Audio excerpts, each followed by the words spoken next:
ચોટીલામાં આવી ગયો ટેડી. ખાઓ માં કસમ. આજે તો આપણે જવાનું છે ચોટીલા. ફ્રેશ થઈને નીકળી ગયા આપણે બહાર. ફાઇનલી આપણે આવી ગયા થાન ગેટે અને ચડી ગયા હાઈવે પર.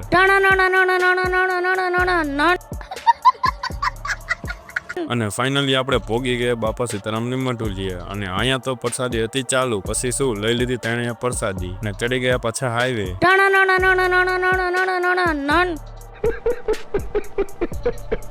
ફાઇનલી ચોટીલા એન્ટર થઈ ગયા. लेकिन ये साला कर क्या रहा है यहाँ पे? ત્યાં તો બાઇકમાં આવવા લાગ્યો અવાજ અને ચેન થઈ ગઈ ઢીલી. અને આ ભાઈએ ચેન કરી વારી પાછી ટાઈટ અને કરી દીધું ઓઇલ. અને આપણે પોગી ગયા ચોટીલા હાઈવે. ચોટીલાનો વ્યૂ કંઈક આવો હતો. અને આપણે આવી ગયા ભક્તિવનમાં. પછી આપણે આવતાર્યા માતાજીના ડુંગર નીચેથી દર્શન કરીને આપણે આવતાર્યા ટેડી પાસે. આજે તો ટેડી પણ ચોટીલામાં આવ્યો. પછી આપણે આવી ગયા ચોટીલાના માર્કેટમાં.